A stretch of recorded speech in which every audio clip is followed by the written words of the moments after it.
Marami sa atin natatakot dito sa mataas na cholesterol. Tuturuan ko pa kayo ano mga senyales na makikita natin sa katawan, sa mukha, na posible mataas ang cholesterol. Yan po yung cholesterol. Ito yung normal na tao. Pag bata pa, kita mo, yung mga artery niya malinis. Diba? Ang ganda ng daloy ng dugo. Pero pag tumatanda, maraming kinakain matataba, baka may lahi kayo high cholesterol, o baka naninigarilyo. Yung ganito, okay pa, dumadaloy pa yung dugo. Dito, medyo barado na. Yung ba, malaki na barado. Dito, heart attack na yan. Bigla na nagbara. So, very high cholesterol na yan. Okay. Titignan natin mga senyales, makikita sa muka at sa katawan. Basically kasi, ako po bilang internist at cardiologist, syempre gusto natin ibaba yung cholesterol.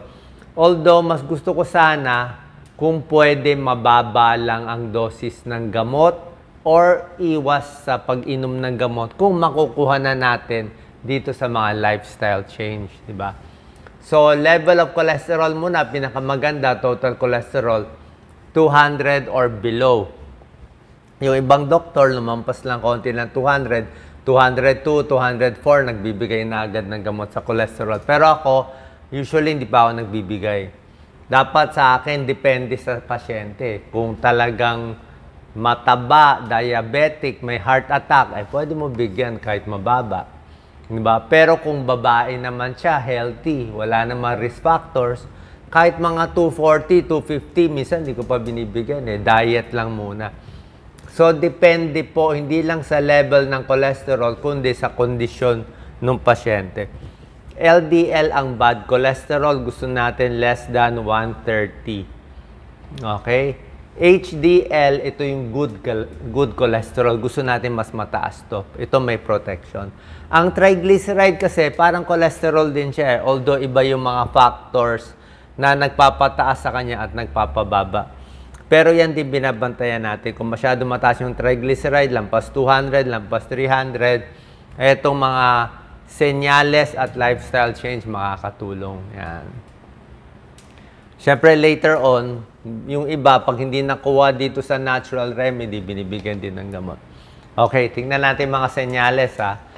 Karamihan ng taong mataas ang cholesterol, walang senyales. Kung konti lang taas, wala ka naman makikita sa itsura nila. Pero yung super taas, yung talagang mataas ang cholesterol, 300, medyo may edad na, matagal nang mataas ang cholesterol, pwede ka na makakita ng senyales.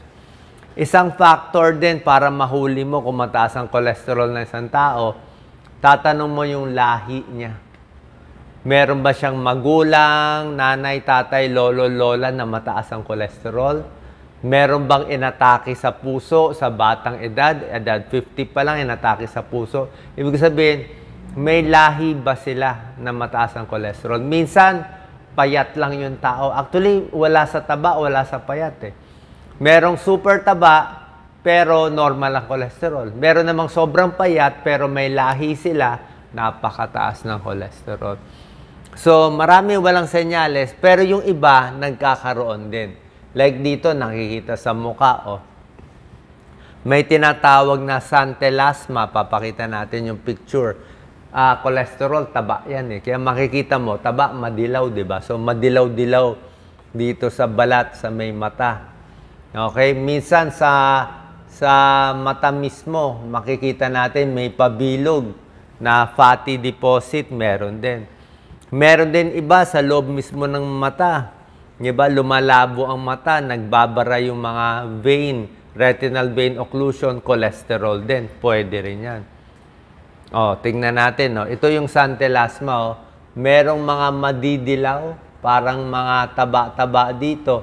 Usually sa mata. Maliit lang muna, palaki ng palaki yan. Pag may ganyan, mataas ang cholesterol. Suspect mo pati yung ugat, yung artery, meron din bara. Pakita natin, Doc Lisa, para makita nila. Ayan, no. Ganito itsura, ayan, no. Minsan, tingnan nyo po, tingnan nyo sa salamin, baka meron kayo nito, pa-check nyo cholesterol nyo. Parang bump siya, pero ito marami na to eh.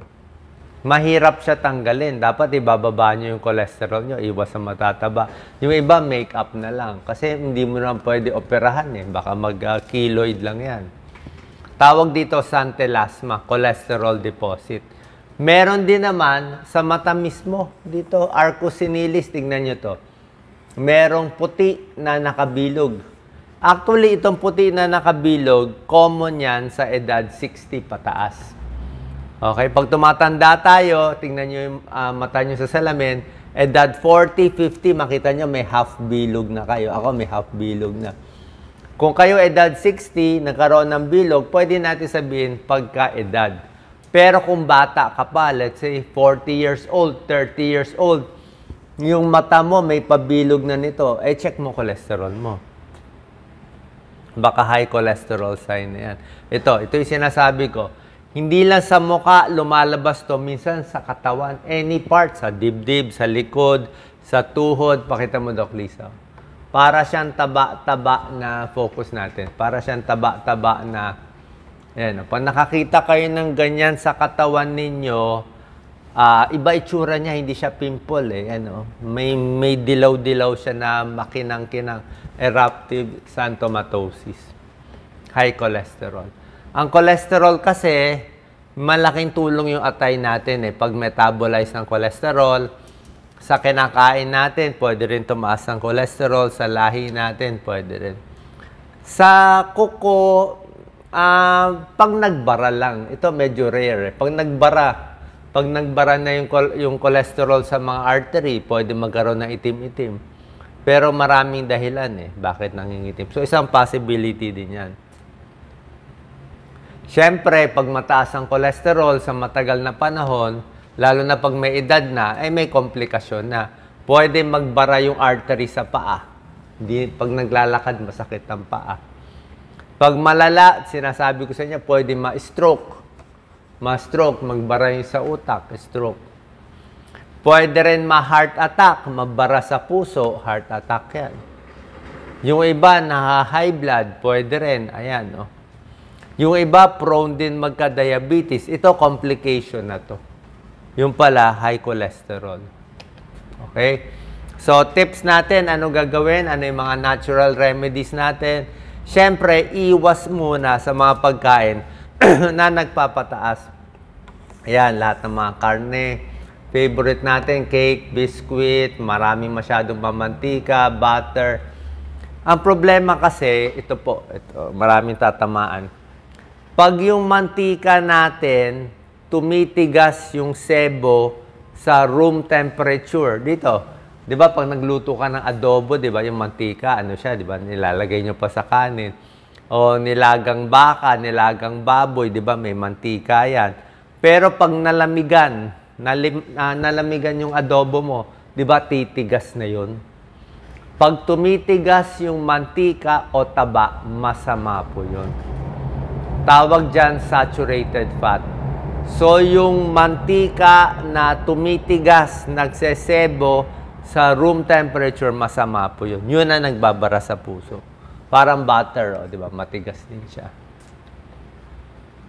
Pagkaing iiwasan natin para hindi tumaas ang cholesterol, ito, trans fat naman, margarine.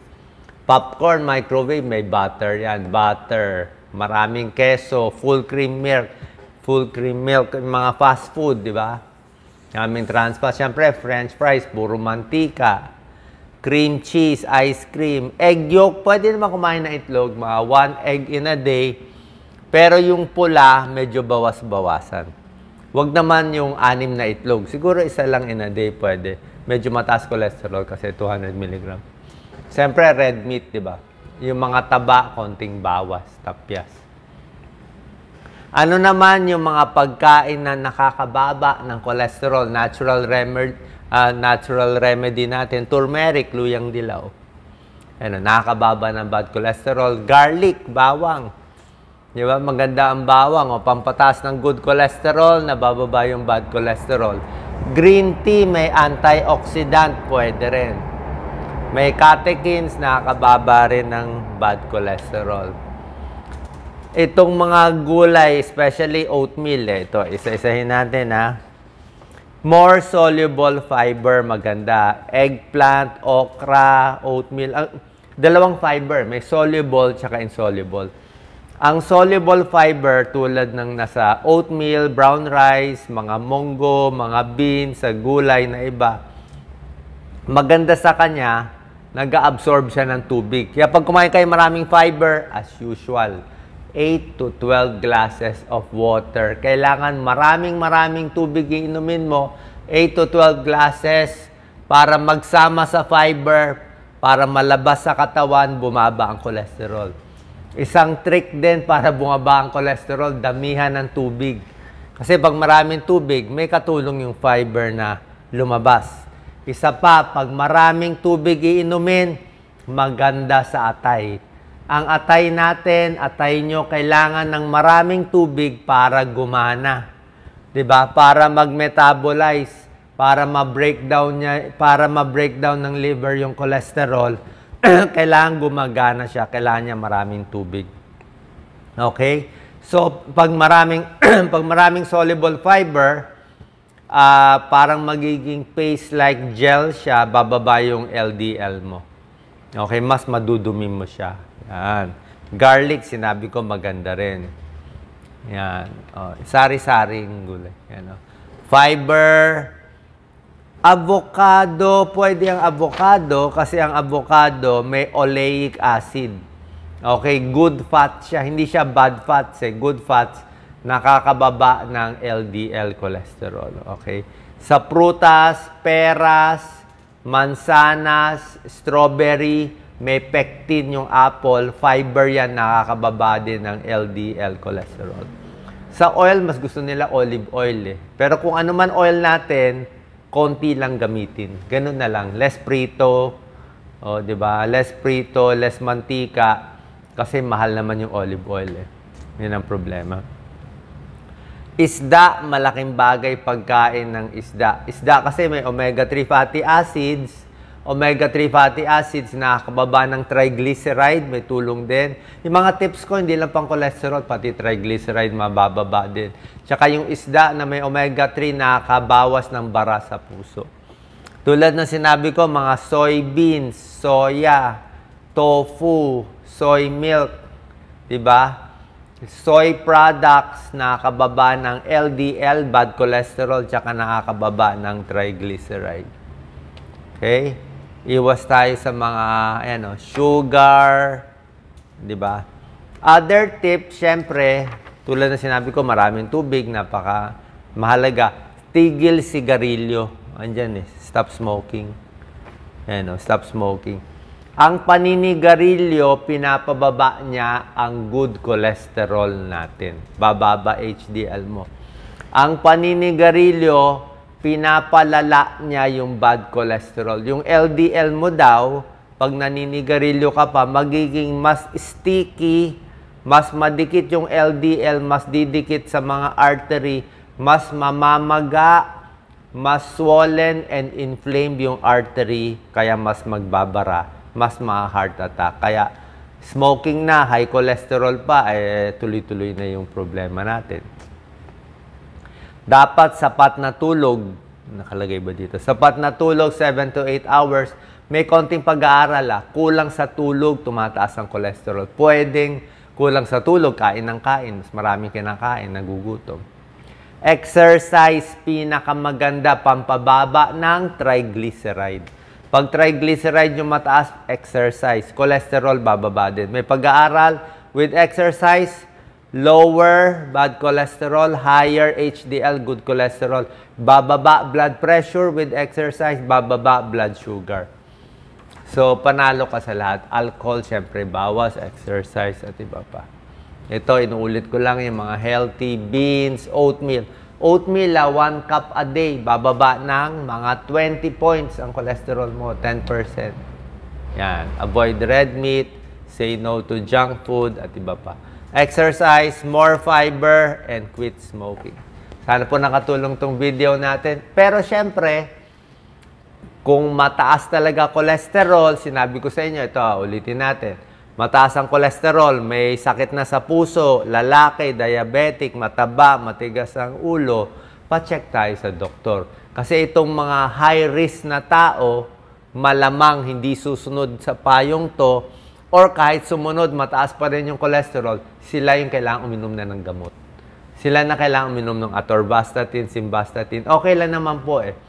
Sabayan nyo ng gamot, sundin nyo to para at least hindi pwede kasi gamot lang. Hindi pwede iinom ka lang ng atorvastatin, simvastatin, tapos lahat ng bisyo gusto mo, lahat ng lechon kakainin mo. Hindi ganoon eh. Dapat may tulong yung gamot, lalo na kung high risk yung pasyente, may tulong din tong lifestyle change. So sana po may tulong to, and pa-check kayo sa inyong internist at cardiologist.